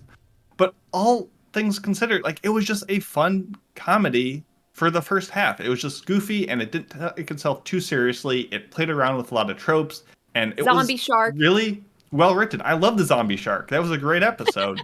But as soon as Mitsuki mentioned, as soon as in episode 6, where they literally remark, we should probably start taking things seriously, is when the show started taking things seriously, and it just fell apart with these unnecessary villains, piss poor writing, resolutions that just felt as shallow as things we'll talk about. And, I thought this was really entertaining, and I would recommend this for the first half. And then just walk away and be like, yeah, that was a fun show that I experienced while it was in stride. I thought episode 1 was good, episode 2 was good, and it just kept on delivering until it just got bogged down in its morals, and it just kind of slumped for me. So, fine, good first half, but like Mitt said, mad by the end. So, if you're in it for the long haul, you might be disappointed. If you're in it for a bit and you're going to have a fun time, sure, give it a shot. I did not expect you to be voice of reason in this I review. the first half was strong. The first half was was. absolutely First solid. It 5 was just a episodes. goofy time, and I think I will try to unpack why I think it worked. But let's get into spoilers. Yeah. Spoilers are coming. Oh my god! Okay, so regardless of what Mitsuki says about the girl with the big boobs, I like her. I think she was cool with her samurai swords and yeah. Yeah, but like, why is she? Listen, this anime is fine. Honestly, it really is. The anime is just fucking dumb. But I mean, why is the blonde girl in the show?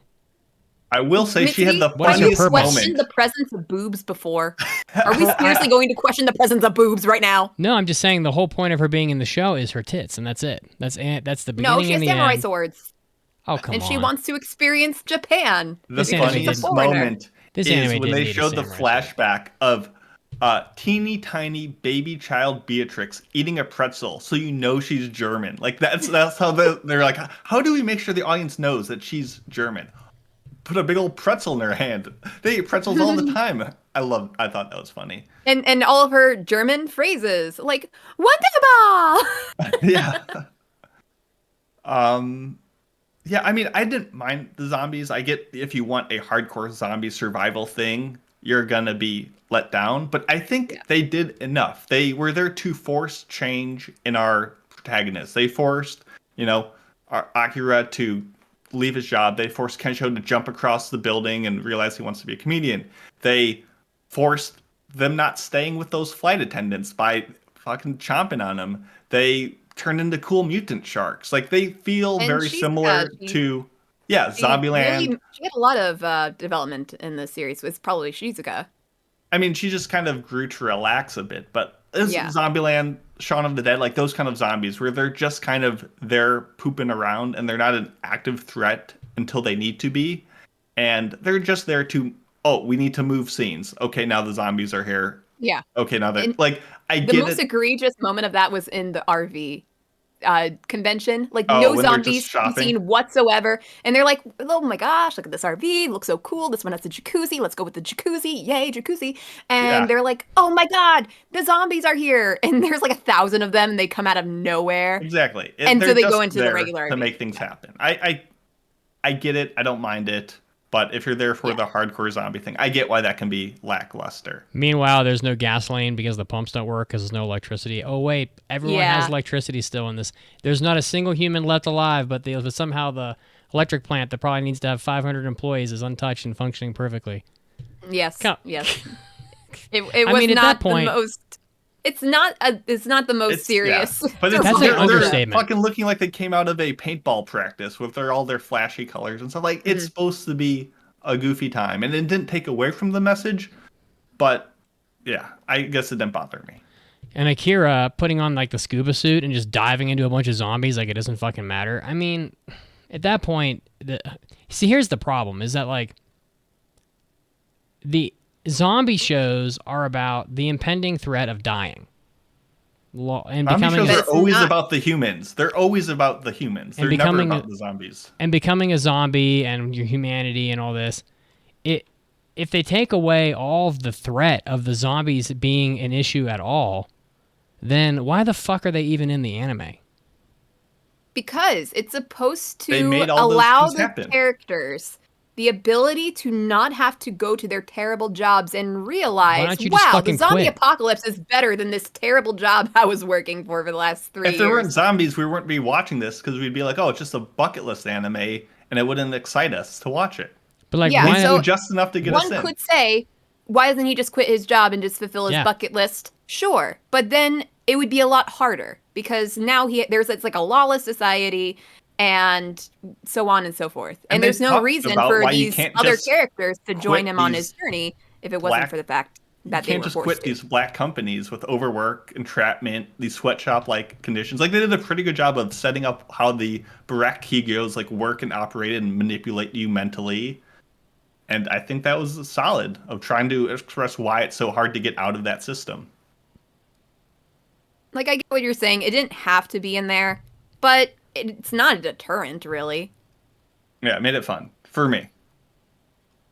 I think it was more to, like comparing the world of before the zombie apocalypse to the zombie apocalypse in the eyes of this one guy.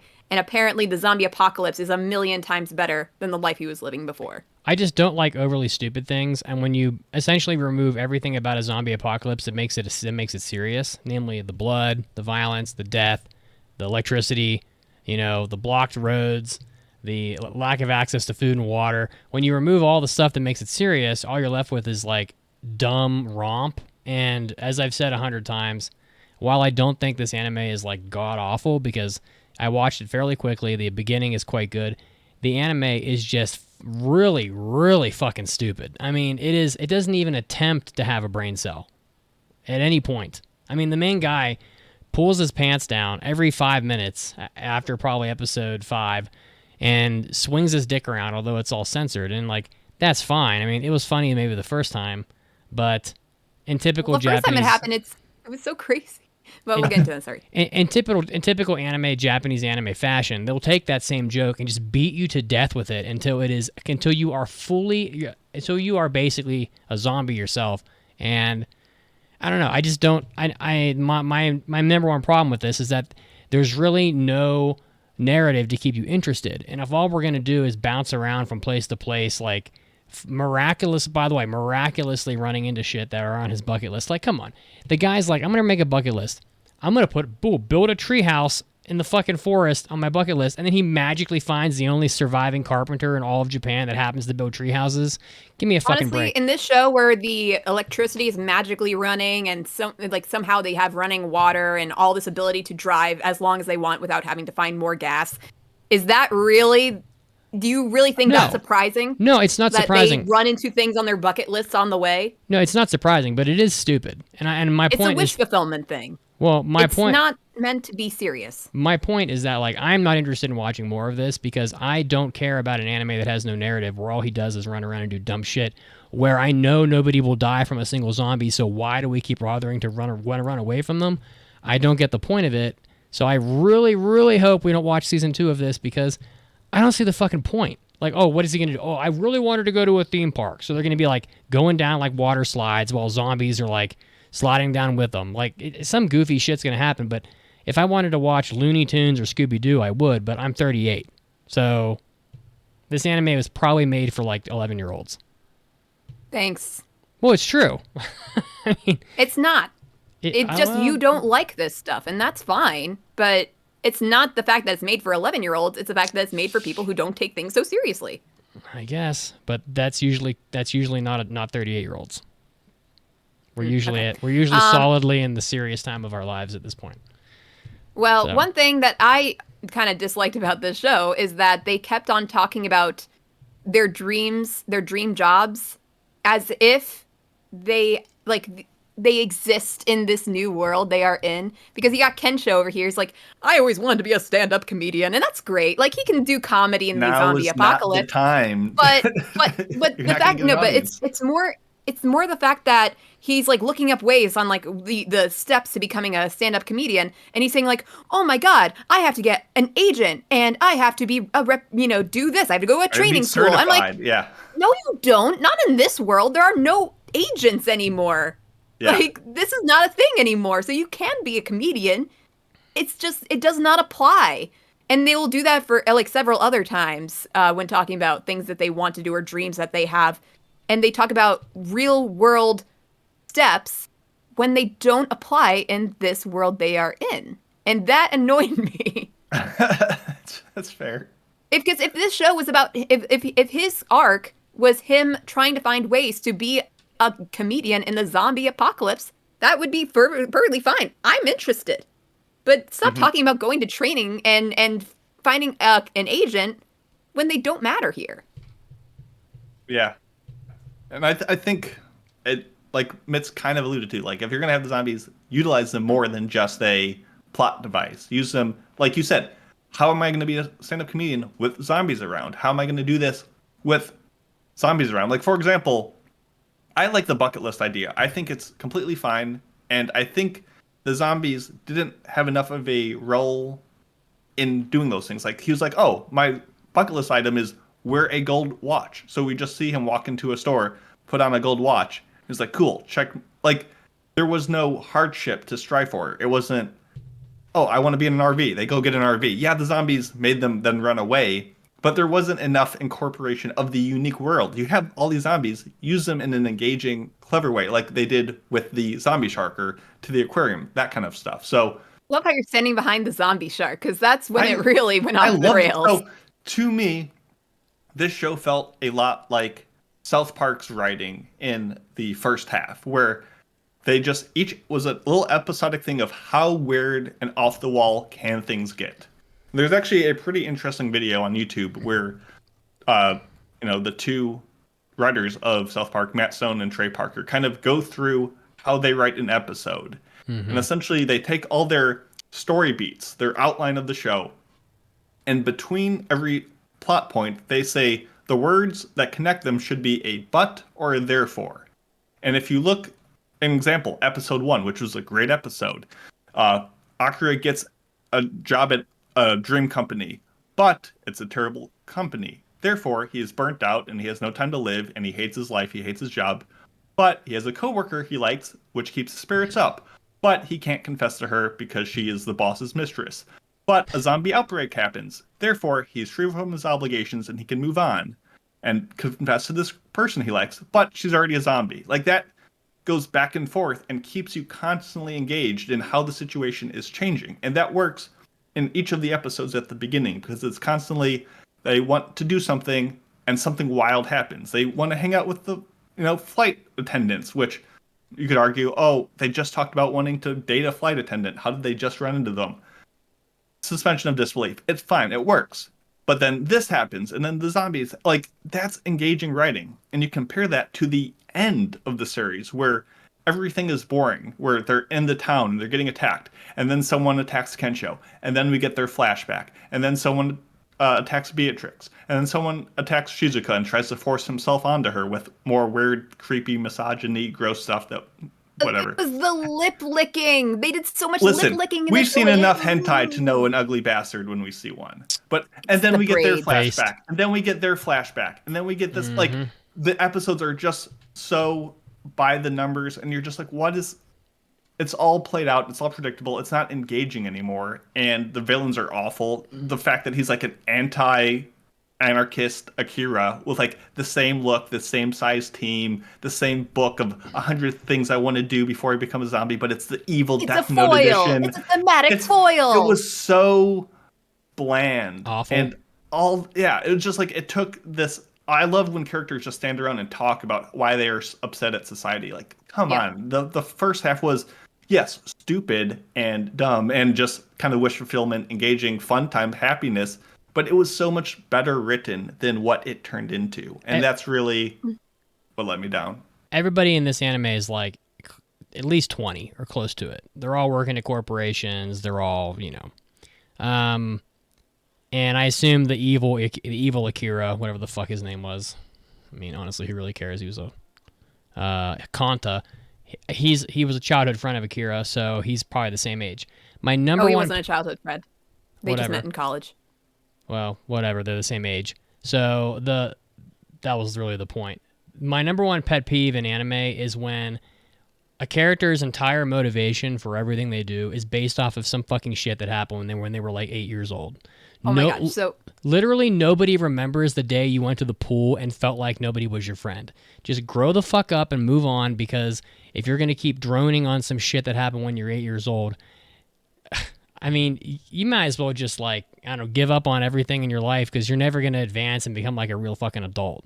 So the fact that he wants to destroy a whole village of people because some kids didn't want to fucking play with him and he had no friends, give me a fucking break. It's just the dumbest kid shit ever. It's like anime where they base their entire motivation on some promise they made to someone. Like, I promised I would marry this girl when I was 4 years old on the playground. No one fucking remembers. No one cares. Adults look at you and they go, oh, how cute. But they don't really expect you to really hold on to that until you're 33. But for some reason, anime just uses that continuously. And they've been using it for decades. And it was always dumb. and will always be dumb. So if you want to have an evil character, at least come up with a better reason than I didn't have any friends when I was 5 years old. So He just about drives me this fucking villain, crazy. Yeah. have you guys seen Meet the Robinsons? No. The No. Disney Pixar movie, DreamWorks or The whatever. blonde kid with spiky hair? Yeah, it's a No. good movie. But there's something about our main villain here that really reminds me of the villain in Meet the Robinsons. So in Meet the Robinsons, you have this guy whose entire motivations for stealing a time machine and trying to change the time continuum of the whole entire universe is specifically because he was bullied as a child. Now, in that movie, they make it a joke.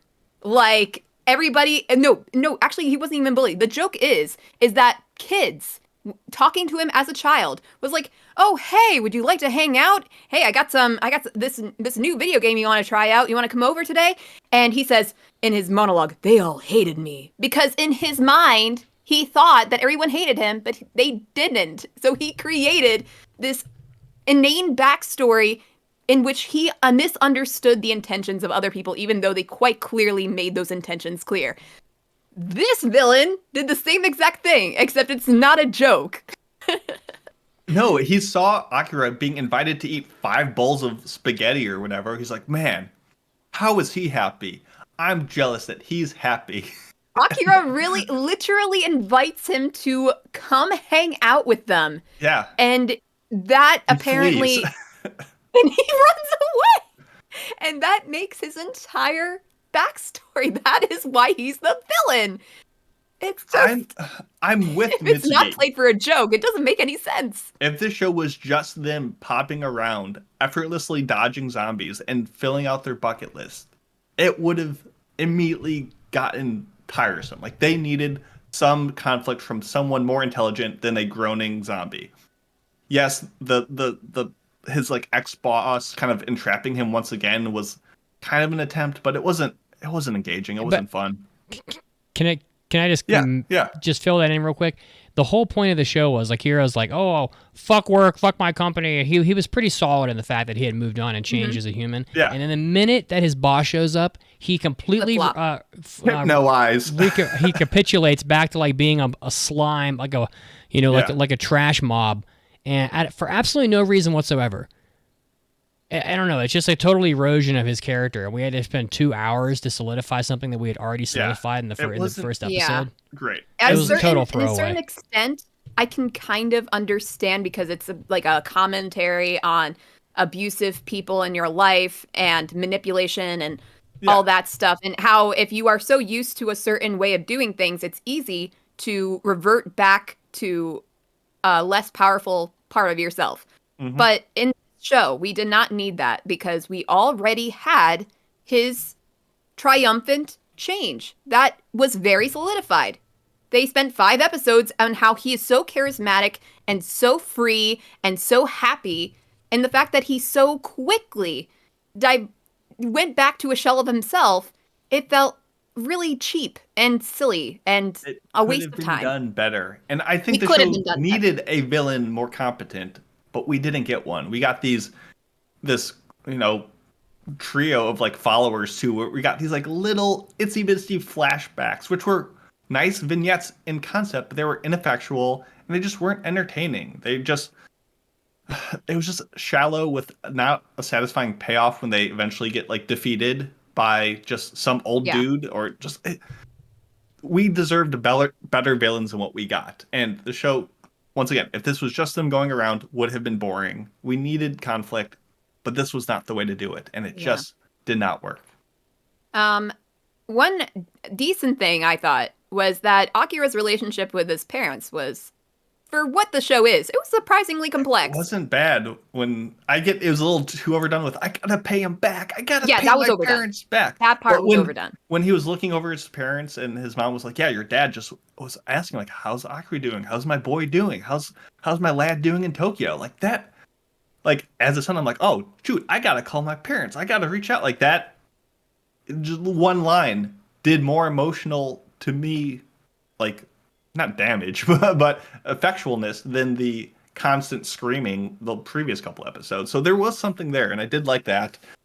I did like how the show looked. I did like the math rock soundtrack that played whenever Shizuko was on screen. Like, it was well produced for most of its run. I think it was, a solid thing. Just did not have the ideas for 12 episodes. Yeah.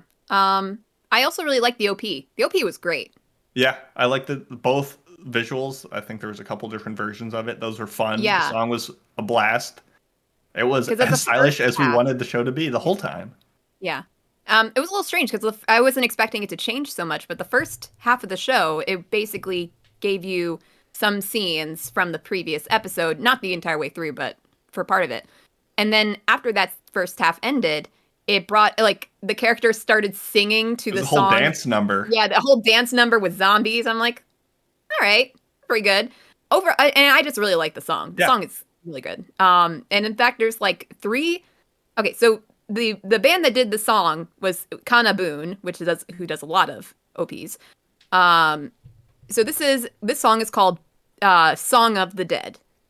And then there's Song of the Dead 2 on their release of their songs. So, and Song of the Dead 2 is a different song with a kind of a similar theme, but also very good. So I recommend listening to that.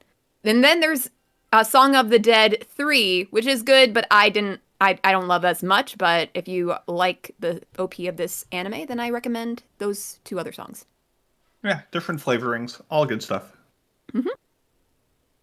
Any other thoughts? We kind of jumped all over the place on that one, but I could bump this anime up a point if we could get a full episode of Shizuka just literally pouring water over herself from that bottle of water, and that. It was in that male robe couldn't contain her. Yep. Did you enjoy the hot spring episode? No, because it wasn't hot enough. I'm glad But that at least we have for the 2 most characters of opposite sexes in the same vicinity naked. getting naked That- of that's their true. own volition. Everyone who got naked in the show, for the most part, wanted to, and I appreciate that. That's true. At And least.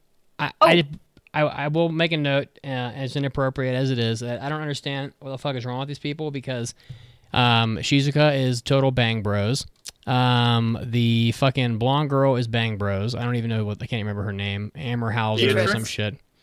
The fucking blonde haired dude was like a fucking model or something anyway to begin with. And then Akira, he'll figure it out. But like honestly, he's pretty buff. If I was like, if I was on the zombie apocalypse and I was and like, let's say I was a good looking guy and I had 2 good looking girls with me and there was no other humans around because everybody was fucking dead, I honestly think these people would be banging like rabbits because they're just like thinking, I'm never going to get to have sex again. One of the most pleasurable things in life. And it's just like, they would definitely just be jackhammering like the fucking flight animals. Yeah, attendant. you did get on play. Yeah, we did. It did happen. So nice. I will say, for all the complaints about like a lot of this was very impractical, being a rugby star, playing rugby is probably one of the most preparatory sports you could play for a zombie apocalypse. Endurance, strength, like they're ready to go physically. So I appreciate that. But I do not believe that Akira, when he was working his exploitative job for 3 years, had any time to go to the gym, and yet, boom, ow, woo, he's all ready to go. Gains. With his 6-pack. Well, it's because Yeah. he wasn't eating. really stuck around. He was starved. Yeah, with the massive amounts of protein and food that are in the zombie apocalypse, he got huge. But that reminded me of something I wanted to bring up with Kensho getting naked for the first time. So he's running off the building. He's jumping buildings. Yep. And all of a sudden, not only his shirt, I can possibly see a shirt, even though it'd still be pretty unbelievable, but also his pants and his shoes He suddenly had to lose break away as from his much body. weight as And he- possible to make that jump. No, it just seemed like something caught. It was the equivalent of something getting caught on your clothes and pulled off. Like he wasn't intentionally doing it. It seemed like anyway. But all his clothes came off mid jump that he was already afraid of doing. It was just. It was his Why? resolution to be a stand-up comic that unburdened him from the weight of clothes and being eaten by zombies. I can score it. Also, What else? MVP for being at the BDSM club room and being like, "Hey, Oh my nice, God, got the that room was with funny. like there was comedy in these first couple episodes. I liked it. Yeah, score it. Oh, I'll go first then. Did not make it unclear that I enjoyed this show. It had some good moments of comedy, as Mason just mentioned, with the BDSM room. Some of the it is a sitcom, basically. It's a situational comedy. And again, some of the comedic moments didn't always hit, like, him getting naked all the time. It was kind of boring after the first time it happened. And I really enjoyed our main characters. I thought the art style was fun. The themes were good. Just a good time overall with some drawbacks. So I would give this show 3.5 exploitative companies out of 5, because he really kept on mentioning the whole exploitative companies thing. He's like, back when I work on the exploitative company. I'm like, yeah, we know. You mentioned it 3 times before. Yeah, they're definitely prevalent in Japan. It sucks. Mitz, you want to go, or you want me to? This anime was fine. Like, the beginning was quite good. We watched the first 5 episodes, I think, in one go, and then after the 2-parter with the boss, it was kind of 1 episode at a time, because it just became so stupid that we were like, my mind was offended by what I was watching. The whole exploitive company thing, it's like, really, I don't know, I don't really get it. Like, honestly, I know what a black ego is, but your literal outlet to getting your life back is the zombie apocalypse. Like, why don't you just fucking quit and go work at a convenience store? Because now you're working for no one and you're starving and running for your life every day, which is worse than just working for the goddamn convenience store. So why don't you just fucking quit and go work for the convenience store, because the zombie apocalypse is not better than working for your black ego in any situation that wasn't this anime. But really, the reason why this anime just didn't work for me is because it was just way too stupid. As I said, not everybody is interested in watching just nonsense happen for 5 hours, which is essentially what this show was. So I'm definitely more in like the Pluto area, or the military campaigns, or something that has a narrative.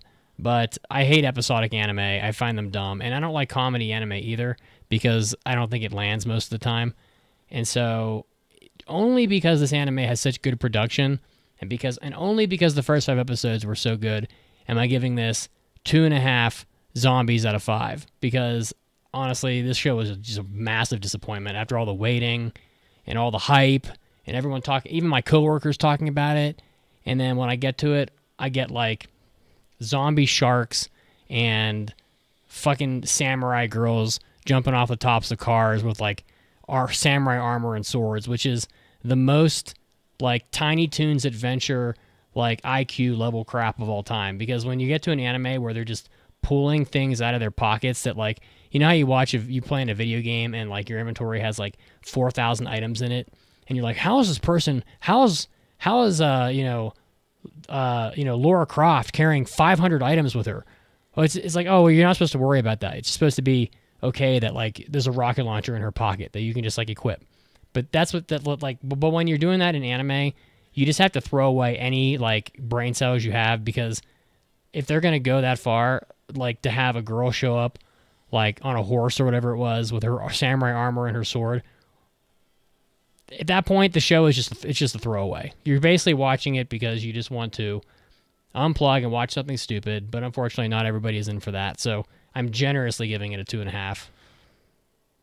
Oh, can we talk about the zombie shark for like 1 second? Oh, because with the 4 human legs popping out of it.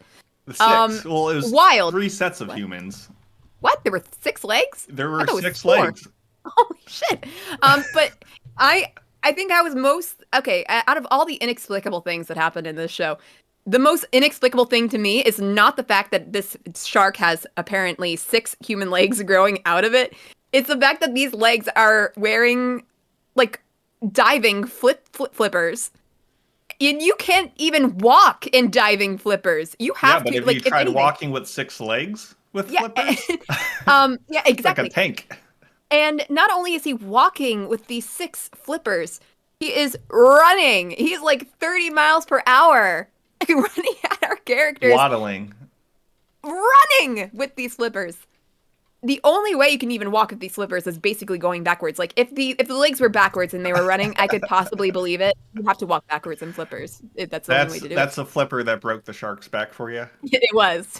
Can I decide one more piece of Yeah, negativity? go for it. I'm going to assume this anime is going to have at least 3 seasons.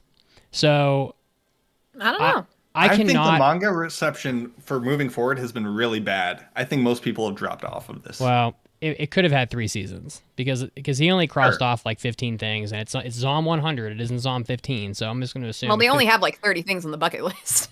Well, yeah, he didn't even have Despite the 100 fact dad. They're scraping for content. But like 100 you- things I want to do when it was really 30. if you want an I think anime, they filled it up at the end. if you want an anime or a TV show or anything to go into a season 2 or season 3, you have to have a narrative. Like you are just torturing people with just dumb fucking nonsense.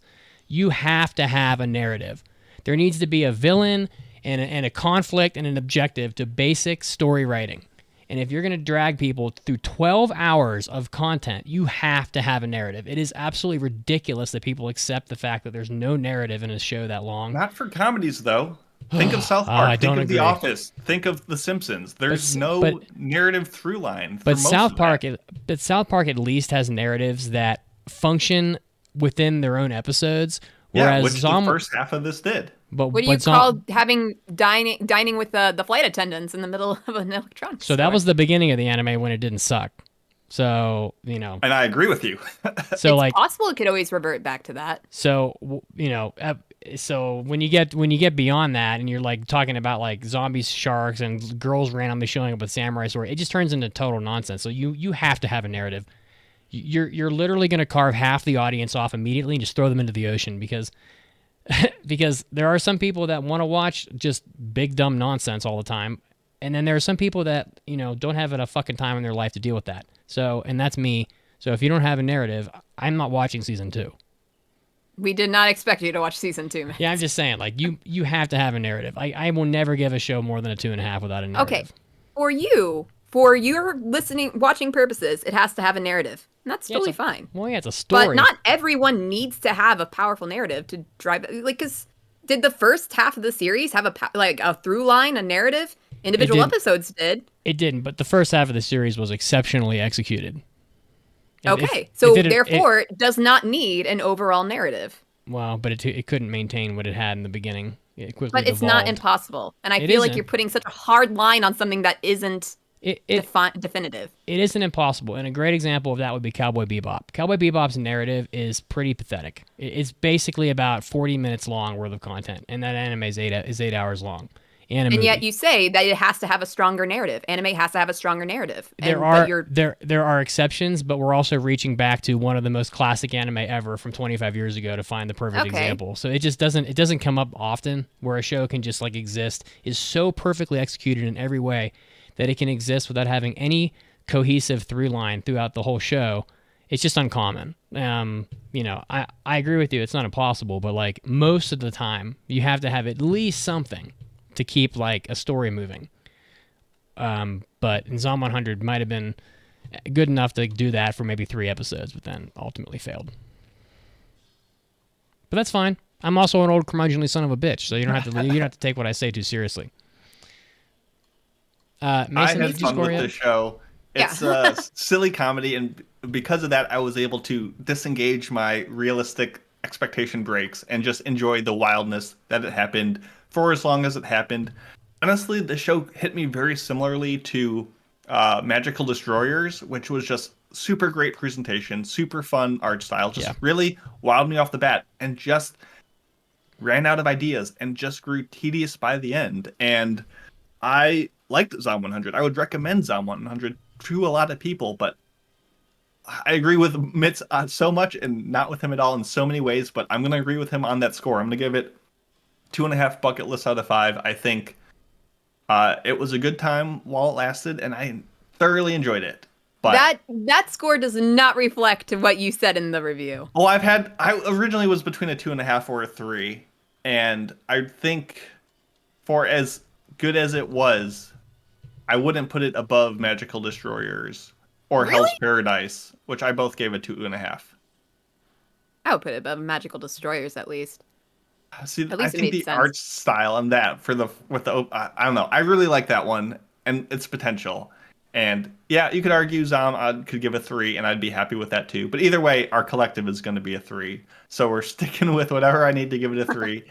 And I'm okay with that. I think a fine show like this, for most of its run, deserves that. But I wouldn't watch season 2 as it stands today. I do think this All anime right. is a great example of how I am totally detached from what the mass majority of people like, because this anime has an 8 online and it got a significant amount of dick sucking when it came out, and I'm just like, whoa, I'm not quite. I just don't. Once again, don't get it. I don't know, but I think again, most people have probably watched about 40 anime, and I'm getting up to like 800 now, so I'm old, so it takes a lot to present something that's like interesting and unique at this point. But yeah, once again, I feel left out. It is what it is. All right. It's okay. On We're that watching note- Jujutsu Kaisen season 2. I'm excited.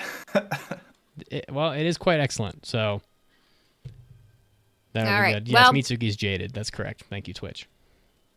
With that being said, I say we close out here. You can follow us on Twitter at AAA Podcast.